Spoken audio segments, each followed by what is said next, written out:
Northeasterly wind flow na natiling malayo sa Pilipinas. Pero patuloy na trap sa pagitan ng northeasterly wind flow nito, magdudulot pa rin ng mga kalat-kalat na pag-ulan sa bahagi pa rin ng northern at extreme northern Luzon. Pero kanluran ng bansa, mas makakaranas ngayon ng mga ilang kalat-kalat na ulan na may pagkilat at pagkulog. At FEMA Weather Automatic Ensemble System, mas improved na.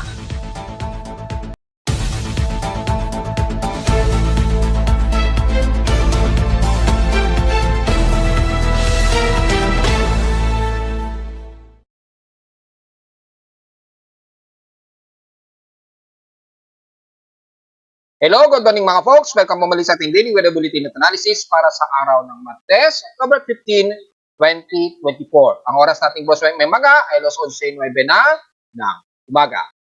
Medyo gloomy pa rin tayo pero katamtaman ang lagay din sa Metro Manila. Pero mataas ang forecast natin ngayon ng tsansa ng pag-ulan. Bagamat nasa below 50% ito pero sa bahagi ng kanluran ng bansa, medyo magiging maulap tayo ngayon. Medyo mataas ang water vapor. Kaya asahan ang mga isolated at mga ilang localized thunderstorms.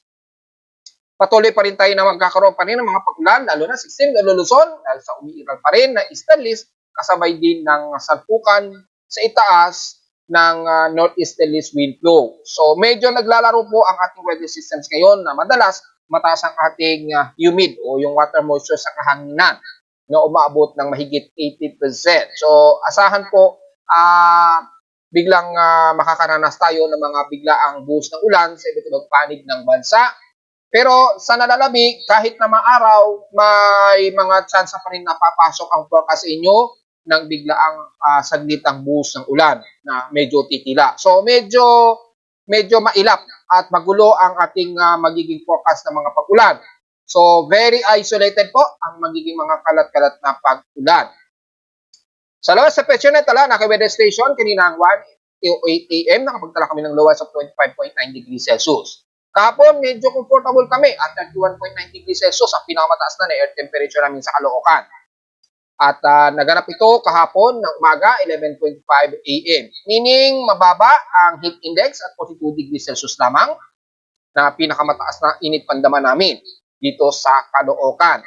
Pero pagdating sa P6 minutes past 24 hours, nangunguna naman ang butuan sa may pinakamainit na temperatura na nasa 36.2 degrees Celsius ang kanilang temperatura dyan. At sa lowest temperature naman sa Baguio, almost nanatiling stationary sa 17.4 degrees Celsius to be exact. Pagdating naman sa Inulan ng Alabat, dyan ay inabot sila ng 70 mm na pag-ulan. Pero kami sa Caloocan kahapon, 10.2 mm ang inabot namin. So nagkaroon kami ng ilang light to moderate and saglitan lang na heavy rain pero tumila din kaagad. So napakababa at below way normal pa rin ang naging pag-ulan sa amin. Pagamat below normal, madalas po tayo makakaranas ng mga ganyang panakanakang sulpot ng mga buhos ng ulan. Samantala sa ating outside humidity, 79%. So, medyo mataas ang ating outside humidity at wala itong nagbago since last hour. Mataas din ang ating atmospheric pressure at 1,010 hectopascals. Steady dito since last hour. Samantala, meron tayong space weather status naman. Bagamat minor lamang ito at yung solar flux na M1.1 at minor lamang din na geomagnetic field. So, tingnan natin kung tumataas ba ang forecast. Inaasahan ang K-index of 4, so maaring tumaas siya ng konti. Pero sa ating forecast, maximum 4.33 ang aasahan daw na KP-index ngayong araw. At posibleng umabot ng 4.67 o G1 geomagnetic storm simula yan bukas, October 16. And sa loob naman ng 3 araw ay hanggang unsettled lang naman, hanggang very minor na geomagnetic field ang posible. Well, since yung October 16 na may mga posible pa rin coronal mass ejections, pero kung titingnan natin dito sa ating last post satellite, yan. So wala na po si Jiujinshan. Buntot na lamang niya ang nakikita natin, ayan. So mapapansin natin, tuluyan na siyang nawala sa pinaka sensor ng solar probe. So na-enjoy natin ng ilang araw na makita ang pag-flyby nitong si Jiujinshan o yung ALTAS. Since hindi naman natin makita dito sa amin sa Caloocan, at least gamit ang solar probe ay nakita natin ng malapitan ito. At makikita natin yung coronal mass ejections ay medyo patuloy pa rin na umiiral. At makikita po na yung 11 o'clock at 1 o'clock position ay patuloy pa rin bumubuga. Well, saan ba nanggagaling ito? Well, kung titingnan natin sa sunspots, ngayong araw makikita po ay na medyo nakatapat sa atin ang AR3852 at 3854 na cluster ng sunspot. So, maaaring dito nanggagaling, kaya patuloy tayong nakakaranas ng mga ilang intermittent coronal mass ejection. Pataas ang ating sunspot number at 146, so hindi na tayo magtataka kung bakit madalas tayong nakakaranas ng CME at propagated dito sa Earth.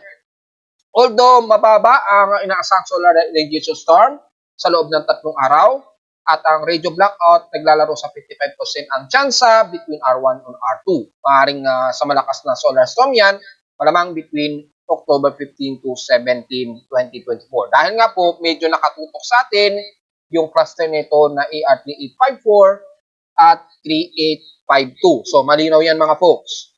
So far ay kanina lamang nagkaroon tayo ng at least R1 na solar flux. At medyo mababa naman, medyo minor tayo at ang ating photon flux medyo kalmado na po siya.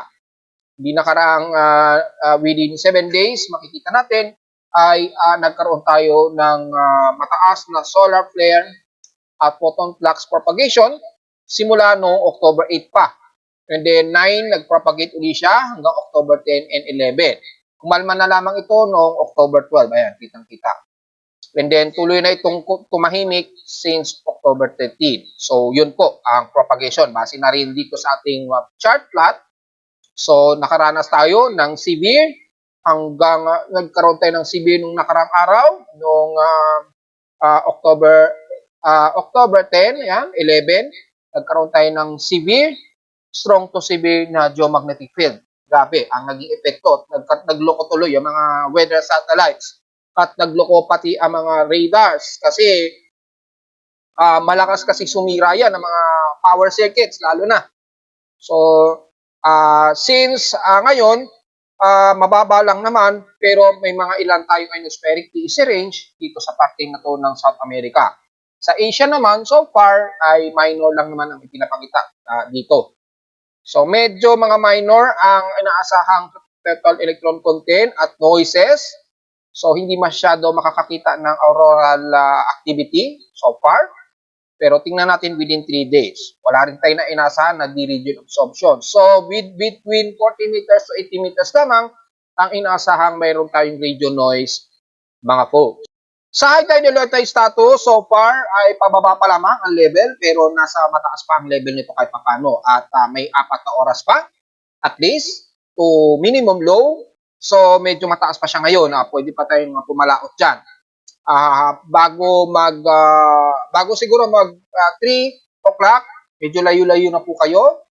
At kung sisilipin natin kung nakataas ba yung, may nakataas ba tayo na wave height. Well, double check natin para sigurado. Gamit ang ating tropical cyclone assessment monitoring para sa significant wave height. Yan. So, kung titingnan natin dito, ay mataas po ang pag-alon sa extreme nodal Luzon pa rin. Kasi, dyan po, nagsasalpukan kasi yung easterlies at northeasterlies wind flow. Kaya, nagkakaroon ng medyo malikot na pag-alon dyan sa pagitan ng Batanes Gulf at bandang Southern China Gulf. Pagitan na yan ng Batanes Group of Islands. Medyo may madalas na salpukan dyan ng hangin mula sa norte at dito sa may bandang eastern natin o Eastern Pacific, Western Pacific natin sa Westpac, sumasalpok po yung easterly trade wind dyan. So makikita naman natin dito, yan o. Kaya nagkakaroon ng shear line sa pagitan na yan. At between shear line, medyo baalon po ang karagatan dyan. So sa mga mangingisda natin sa may bandang extreme nodal Luzon, sa may bayin, medyo ingat po tayo. Kung maaari, wag po muna kung alam ninyong masyadong mataas ang pag-alon. Umaabot ng 1.25 meters ang taas ng alon. Sa nalalabinaw ng bansa, sa Katimugan, okay naman, wala naman tayong magiging komento, mga po. So sa ating almanak, sumikat ang haring araw kaninang 5:47 AM at inasang lulubog ito mamayang 5:36 PM. Mapapansin ninyo, mas umikli na po yung Sundays natin, yung daylight. Papansinin ninyo dito, halos 11 hours and 48 minutes na lamang yung sunlight natin. So, mas humahaba na po yung gabi. Kung may extend na siya ng halos 12 hours and 47 minutes. Approximate yung expected na pinakamahabang gabi natin. Well, alam naman natin kapag ganito, humahaba na po unti-unti ang gabi. So, mapapansin natin mga bandang 5 p.m. pa lang, nagtatakip silim na kaagad, lumulubog na kaagad yung liwanag. Kinakain na kaagad ng takip silim yung ating lugar dito sa Pilipinas. So, humahaba na po talaga ang gabi. Base na lamang dito sa ating almanac. Umikli na po, halos yung ating daylight. At sa ating mga moonrise and moonset, sisikat naman ang ating 93%. So, almost magpo-full moon na po. Waxing gibbous at 93% illuminated. Sisikat naman ito mamayang hapon at 3:55 p.m. At kinabukasan na ng madaling araw ng 4:12 a.m. naman ito lulubog. At sa ating local weather outlook, para ngayong Martes hanggang bukas sa puto ng Miyerkules, asahan pa rin ang mga mauulap na papawin, madalas na mga kalat-kalat na pag-ulan. Pero dito sa amin, base dito, 16% to 20% ang chance na uulanin dito. So, madalas medyo makulimlim sa Caloocan, pero maliit ang chance ng pag-ulan. Pumasok man yan, maaaring saglitan lamang na umulan. Bukas, ganun din, magiging maulap din ng maghapon, pero mas maliit ang chance naman daw ng pag-ulan sa amin. Base dito, 7 to 10% lamang daw ang inaasahan. Pero magiging overcast po yan at very gloomy. So, madalas makulimlim tayo dito sa Caloocan at iba't ibang panig ng Metro Manila. Highest and lowest temperature expected, 31 to 32 degrees Celsius, and lowest temperature expected, 25 to 26 degrees Celsius. Para sa gusto malaman ang magiging panahon for the week, makikita naman dito sa baba sa may ating BC short-term forecast. Makikita po dito ay hanggang Huwebes, simula Huwebes hanggang weekend rather, ay magiging overcast din na magiging weather natin. So magkakaroon ng partially cloudy, pero mabababa ang chance ng pag-ulan, and then this coming weekend. So in 2 days, mula ngayong araw hanggang Miyerkules ay nasa natin mababa rin ang tsansa, pero asahan ang overcast and very gloomy rin ang magiging kaulapan natin. Ganon din sa iba't ibang panig ng Northern Luzon at Southern Luzon area. Typically, ang kanluran, medyo mataas ngayon ang precipitation rate dyan. So, madalas magiging makulimlim kayo dyan at makakaranas ng kalat-kalat na pag-ulan na may pagkidlat at pagtulog ngayong araw.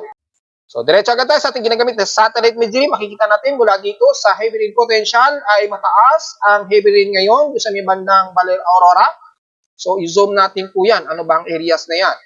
Kung gagamitin natin yung dynamic satellite image na ginagamit, yan, para mas nakikita natin yung area na maapektuhan ng magiging heavy rain potential. Makikita natin dito mula sa may bandang Quezon Province, ayan.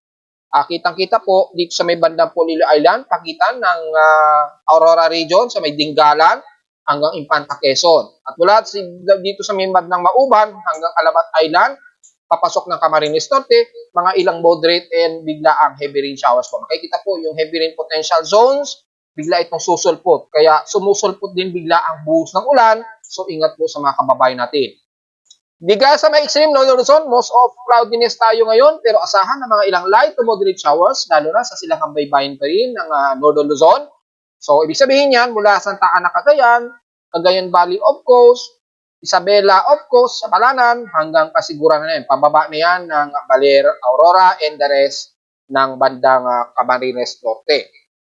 Pero dito sa may bandang Kaluran, party, tumusikaw din lamang tayo, lalo na sa Ilocos Norte, sa may bandang Luwag. Pababa na yan ng Batak hanggang Bigan City.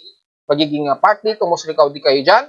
Pagkaroon man na isolated rain showers, may mga ilan lamang na mga kalat-kalat na pag-ulan na iira dyan at mga localized thunderstorms.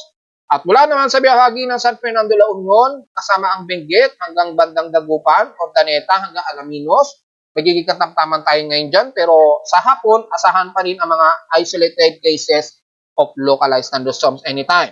Nakataas din kasi yung forecast dyan.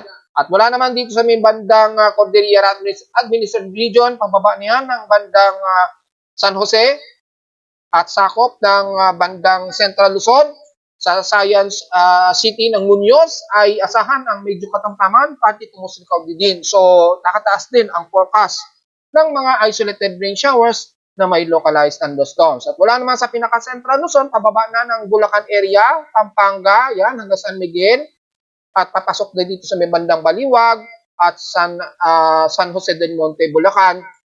Makikita natin dito, parte to mostly kaudi lamang din iira. Well, yung traversing kasi ng kaulapan dito sa may bandang Silangan ay maaring magpang-abot yan sa Bulacan hanggang Metro Manila. Kaya anytime, makakaranas ulit tayo ng mga biglaang isolated rain showers na may mga pagtulog at pagkiblat. Typically, bandang hapon po yan, madalas nating nararamdaman. So, magdala po ng pananggalang sa ulan, lalo na sa mga bumibiyahe ngayong araw, ha? Dahil minsan, biglang nagda-downpour yan na malakas. Uuso na naman yung biglang downpour ng ulan. Yung parang parang may biglang uipo-uipo na hindi natin maintindihan. Tapos, bubuhos ng sobrang lakas ng ulan na halos bigla ang magbabaha. And then, sudden, bigla itong tumitigil. So, take note yan, ha? Kabilang na ang Metro Manila. Bagamat, partly cloudy, mostly cloudy tayo, kasama din ang bahagi ng Calabarzon area, mula dyan sa bandang pababa ng Cavite, Laguna, yan, mula Cabuyao hanggang San Pablo City. And then, pagitan na yan ng Quezon Province, ng bandang Lucena, hanggang dito sa may bandang Santa Cruz, Lumban, yan, mga ilang moderate and to heavy rain showers na ang kasalukuyang umiira sa kanila dyan. So, ingat po sa biglaang flash floods, ha, at maaring tumitila-tila din yan kaagad. Ingat na lamang sa biglaang downpour. Ganon din sa bahagi ng Camarines Norte, party tumusikaw din tayo dyan, expected din yung mga ilang moderate and some heavy rain showers, lalo na sa dulon-dulo nito ng Kapalonga, Santa Elena, hanggang dyan sa may bandang Alabat Island. Ingat na lamang po. At mula man sa bahagi ng Bicol region, medyo partly cloudy tayo dyan, and gloomy. So, medyo sumisilip-silip din ang haring araw sa inyo dyan. Medyo makakaranas kayo ng medyo humid. Pero anytime, papasok din isolated rain showers na may mga pagtulog at pagkilat sa hapon o sa gabi. Pero sa ngayon, mga katamtaman lamang nakikita natin dito. So, kung titingnan natin sa pinaka rainbow animation, halos hindi naman masyado maulap ang parte ng Bicol region and the rest ng Southern Luzon area. So, kung makapapansin natin dito is hindi gaano inulan pero kalat-kalat po at isolated rain showers ang ilang bahagi ng Mimaropa, lalo na sa may bandang Occidental at Oriental Mindoro, lalo na din sa may katibugang bahagi, sa may bandang Bungabong, Rojas, Mansalay hanggang San Jose at Isla ng Caluya, dyan sa parte pa rin ng Mindoro. So, ingat po sa biglaang pagbaha at huwag sana magkaroon ng pagguho ng lupa dyan. At the rest naman ng Palawan, katamtaman din at may mga kalat-kalat din, mga isolated, light to moderate and some heavy rain showers sa Puerto Princesa, pababa na yan ng Nara, Aburlan, at dito naman sa may bandang Hilaga ay sa El Nido, Dumaran, hanggang Rojas. Kalat-kalat po mga pag-ulan dyan, biglaang cluster po, heavy rain shower. So ingat din po sa mga biglaang flash floods. And the rest naman ng Visayas, most of west portions ng Visayas, kung titingnan natin dito, ayan, yung areas na yan, ay makikita natin ay mga parte ito mostly kaunting umira sa buong Panay Island at Negros region. Asahan po ang mga ilang light to moderate and some heavy rain showers, lalo na dito sa may bandang Batan, Calibo, yan. At dito sa may bandang silangan naman ng Sara, Concepcion at Estancia, nakakaranas kayo ngayon ng ilang moderate and clusterized na heavy rain showers. At mula Iloilo, Guimaras, pababa na yun ng bandang San Joaquin at San Jose de Bellavista, muulap din kayo dyan. At mga ilang light to moderate and some clusterized na heavy rain showers din na makikita dito sa may bandang dulon-dulunan ng Tobias Formier. Ingat din po sa mga posibleng pagbaha. At mula naman sa Negros region ay dito sa may katimugan ng Sipalay at Bayawan hanggang Dumaguete, medyo maulap din kayo at medyo nakakaranas ng mga ilang light to moderate showers. At posible din umabot sa heavy rain showers. Bagamat nasa baybayin ang mas makakapal na kaulapan, ayan, sa may bandang baybayin ng Santa Catalina at Hinoban-an, yan. Hindi naman masyado dito sa may bandang kalagitnaan ng Tanhay City, patawid na yan ng bandang Cebu sa may Oslob at Siquijor. Bagamat maulap, asahan din ang mga isolated rain showers at may mga localized thunderstorms. Dahil medyo nagpapang-abot din dyan yung init at lamig. Kabilang na ang sentro ng Cebu, pataas na ng Daang Bantayan. Sa Bohol naman, dito sa may parte ng Ubay, Trinidad, hanggang Laping Island. Mga parte tumusikaw din kayo dyan, pero asahan ng mga isolated rain showers, despite na nakakaranas kayo ng medyo moderate weather dyan. And the rest ng Eastern Visayas, bagamat medyo maaraw sa inyo dyan, sa buong bahagi ng Eastern Visayas, asahan pa rin ang mga isolated clusterized na kaulapan at biglaang buhos ng ulan, lalo na sa hapon o sa gabi, dahil pa rin sa patuloy na umiiral na easterlies dito. So, medyo lumakas po ang easterly trade wind sa buong bahagi ng silangan ng bansa. Asahan po ang pagitan niyan magkakaroon ng salubungan ng init at lamig sa pagitan ng yan na magbubunsod po ng mga isolated rain showers and localized thunderstorms. Pababa na yan ang buong Mindanao. Mapapansin natin ang kanluran, bahagi, nag-accumulate ang kaulapan dito. Sa may Zamboanga Peninsula, so asahan po ang ilang moderate and some heavy rain showers, lalo na sa mga taga Zamboanga del Norte. Hindi na natin masyado isa-isahin yan dahil nasasakop po kayo ngayon dyan ng heavy rain potential, lalo na sa dulo ng Siocon, pababa ng Zamboanga City. Ingat po sa potential na pagbaha. Titigil yan, pero mamaya magre-recluster ulit ng mga pag-ulan dyan. So, at least magdala kayo ng pananggalang at iwas sa biglaang malakas na buhos ng ulan. And the rest naman ng Zamboanga del Sur ay mula sa baba ng Kabasalan, papasok na yun ng bandang Cagayan City, mostly kaudi din kayo dyan, so hindi maiiwasan ang mga isolated rain showers. And the rest ng west portions ng Mindanao, mula dyan sa bahagi ng buong Maguindanao, damay na, at mula sa may bandang norte ng Iligan City at Cagayan de Oro, pababa na yun ang buong Occidental area at General Santos hanggang Sarangani, parte ito mostly kaudi din kayo dyan, so hindi mawawala ang mga isolated rain showers and localized thunderstorms. Base na rin sa ating Himawari 8 satellite, despite na medyo katamtaman ang lagay, pero parte ito mostly kaudi ang makikita. So may mga cluster ng mga pag-ulan ang makikita natin dito mula pagitan ng Malay-Balay, Bukidnon, pataas ng Cagayan de Oro. So medyo ready pa rin kayo ng mga payong bukod sa magiging maaraw and then maya-maya magiging maulap at mga biglaang buhos ng ulan. Hindi gaya sa may bandang eastern section sa Mindanao, mula dito sa bandang City of Davao, papasok na yan ng Davao de Oro hanggang Compostela Valley at buong bahagi ng Surigao del Sur, Surigao del Norte, mas maalinsangat maaraw sa inyo dyan, kaya hindi din mawawala ang mga potentially ng mga isolated rain shower sa hapon o sa gabi. Pero sa kasalukuyan, medyo maaraw sa inyo dyan at malinsangan, so wag po masyadong magbibilad sa tinding sikat ng araw. Mula sa buong Dinagat Island, Siargao, pababa na yan ng Caraga area. So halos maaraw dyan sa buong Caraga area mula Butuan City, pababa na yan ng San Francisco, hanggang dito na yan sa Compostela Valley. Mas maaraw sa inyo ngayon dyan. Halos hindi natin nakikitaan ng mga kaulapan dyan, oh. Medyo manipis lamang. So medyo mas maalinsangan kayo. Hindi kagaya sa may bandang Kanluran na mas nakakaranas kayo ng mga kalat-kalat na mga pag-ulan, minsan biglang moderate at naghe-heavy rain. Dahil nga po, sa namamagitan ngayon dyan ang salubungan ng easterlies at mas malamig na temperatura sa may bandang Kanluran po. So yun po ang malinaw dyan mga folks ha. Madalas medyo useful ang magiging payong natin dahil very isolated ang magiging kalat-kalat na pag-ulan. Diretso agad tayo sa ating ginagamit na tropical cyclone sector, yung computer-generated tropical cyclone sector. Ito si 92W hindi pa inaalis. Bagamat ito ay very extratropical na eh. So considering very dissipated na siya. Hindi na nga normal yung data niya, oh.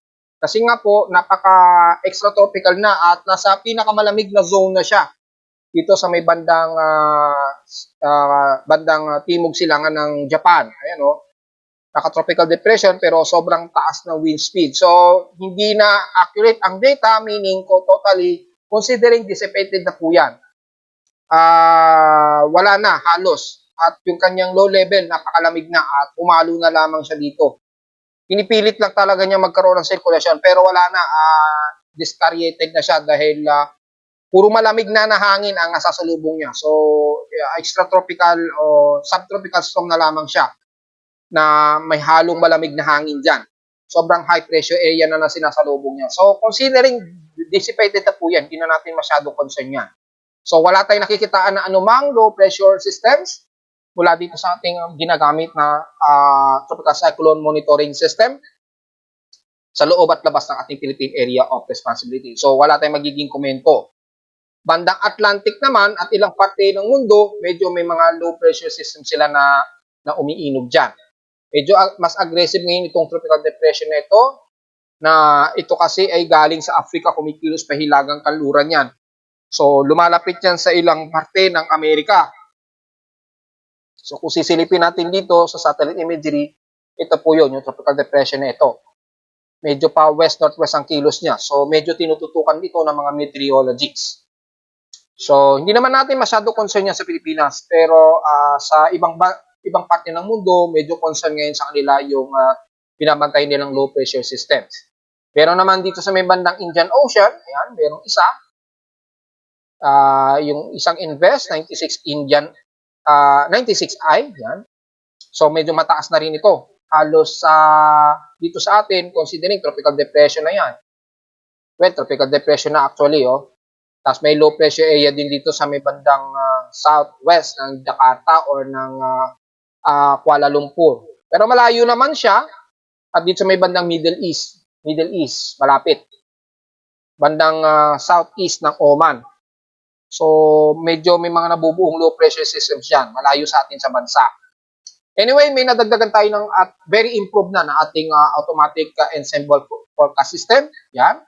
So, dinagdagan na natin at mas improved na po. So, kung mapapansin niyo, mas complete at halos kapantay ko na yung data ni Weather Nerds. Kung mapapansin niyo. So, at least hindi na ako gagamit ng iba pang ensembles ni Weather Nerds dahil halos yung buong data ni Weather Nerds meron na rin po ang inyong lingkod at pinagtiyagaan natin na makumpleto yung mula sa data ng mula iba't ibang weather agencies ng gaya na lamang ng GFS, yan, ECMWF, yan, lahat, pati OCTA, pati yung European, Atlantic, yan, kasama na rin dyan ang Japan Meteorological Agency na ensemble forecast.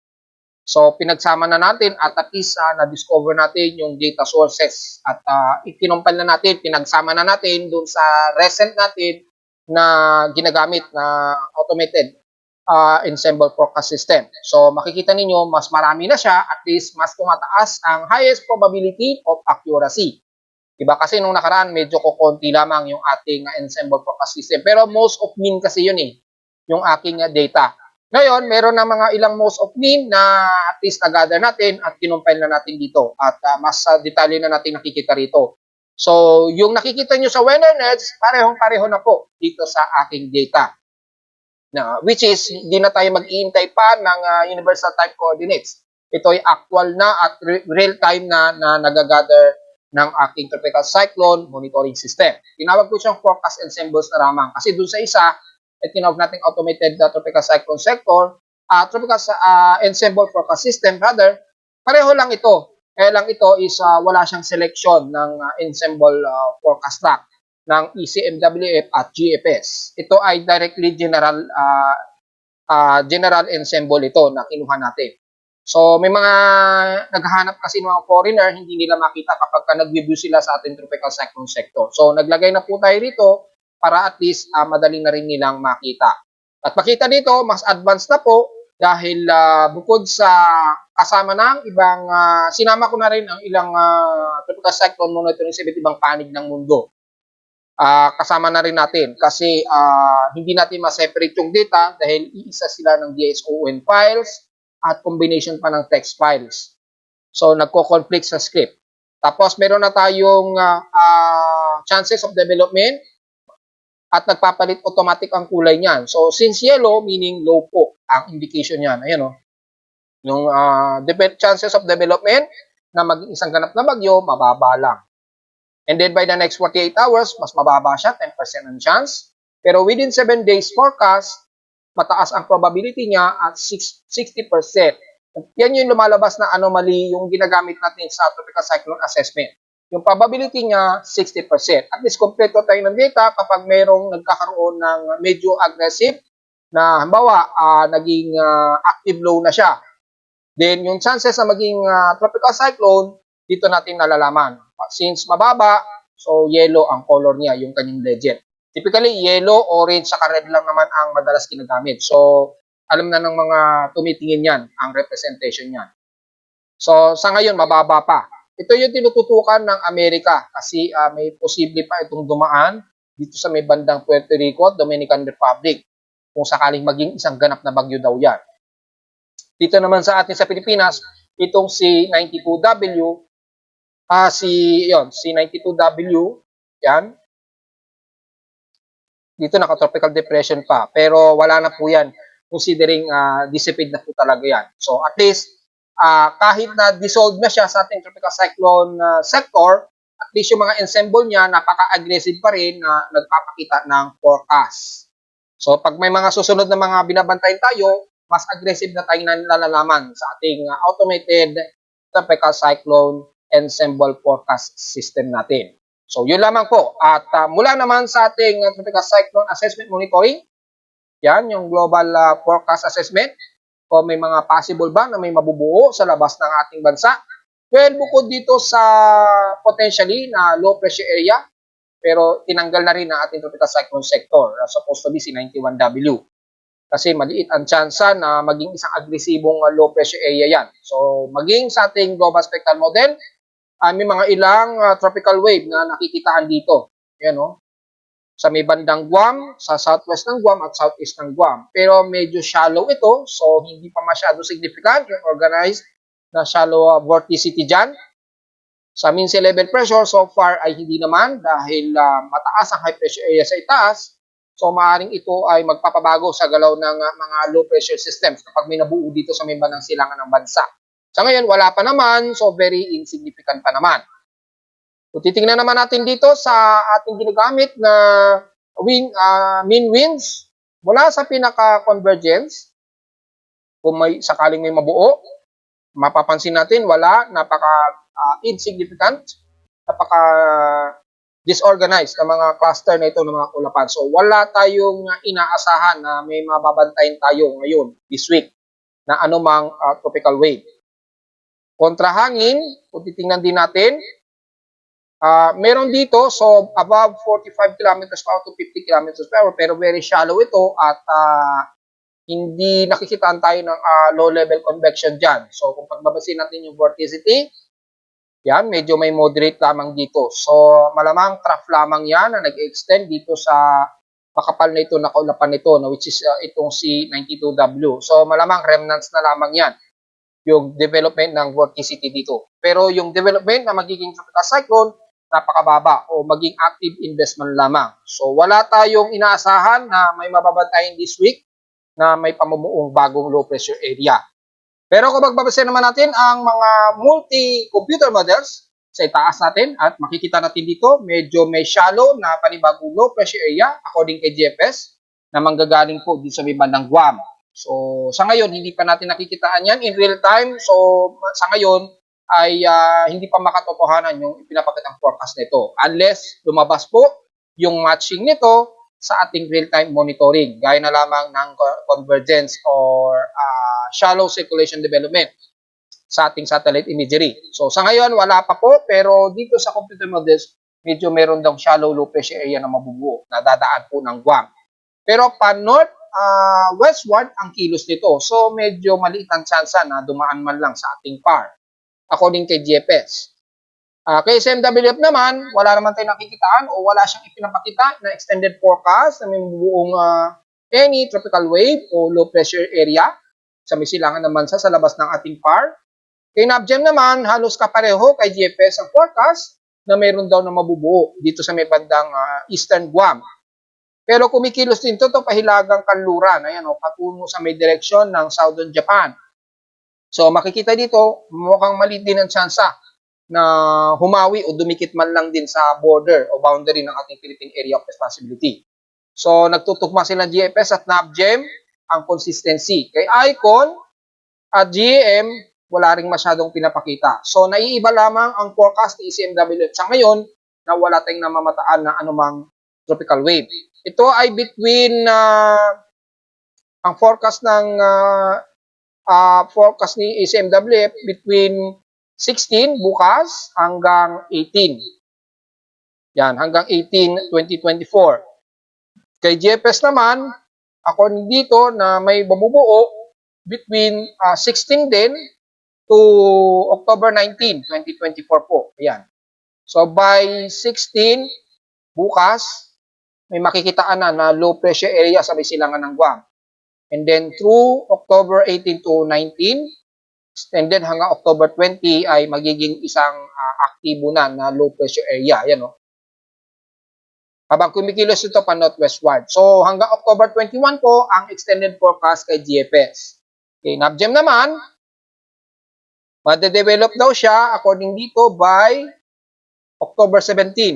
So mga October 17 naman siya. Kikilos din to pahilagang kanluran hanggang October 20 to 21, 2024 din ang pinapakita dito. So mga hanggang October 20 ang extended. So mula bukas hanggang October 20 or 21, yan natin may malalaman kung tutugma yung ipinapakita ni GFS at NABGEM. Since si SMWF, wala pa siyang ipinapakita na extended forecast na may mabubuo na anumang tropical wave simula bukas. So, malayo pa. At ganoon din sa Global Spectral Model, may malabo pa pero may mga tropical wave din nakikitaan dito sa may bandang southeast ng Guam at southwest ng Guam. Pero sa mean sea level pressure kasi walang nakikitaan na bumababa na atmospheric pressure. So napaka-disorient pa ng mga forecast na ito. So mag-update tayo anytime just in case na mayroong mag-confirm. Simula siguro bukas, malalaman po natin yan mga folks. Samantala sa Ulat Lindol, so far wala pa rin tayo namamataan na medyo malakas-lakas na mga pagyangig. So diretso agad tayo sa data feed ng mga short wave ni PBOX o short period na seismometer ni PBOX. Pero ang isang magnitude 4 which is dito na naman sa may bandang hinatuan, Surigao del Norte, northeast ng Surigao del Norte, may lalim na 7 km lamang. So mababaw ito, naramdaman ng pagyanig nito kaninang 7:42 AM. Magnitude 4.3 po ito. So dito na naman yan sa Surigao del Sur na naman sa may baybayin. So gaya na ating sinasabi, medyo ingat talaga sa mga kababayan natin sa silangang bahagi ng Mindanao, lalo na sa mga taga Surigao region dahil medyo yanigin na naman tayo dyan. At ngayong araw nga po, nakapagtala ng mababaw na magnitude 4.3 dyan sa baybay ng Surigao del Sur at sa nalalabi ng Davao Region. So ingat po sa mga kababayan natin sa bahagi na yan, lalo na sa silangan ng Mindanao. At narito naman ating 3-day 20 weather forecast para sa araw ng Martes, October 15, 2024.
At hanggang dito na lang po ating daily weather bulletin analysis para sa araw ng Martes, October 15, 2024. Huwag po kalimutan na mag-like, share, subscribe po sa ating YouTube channel. Visit namin anytime sa ating website na www.pimoweather.com para sa gusto nyo malaman iba pang detalye na hindi natin naiulat ngayong maga at ngayong tanghali.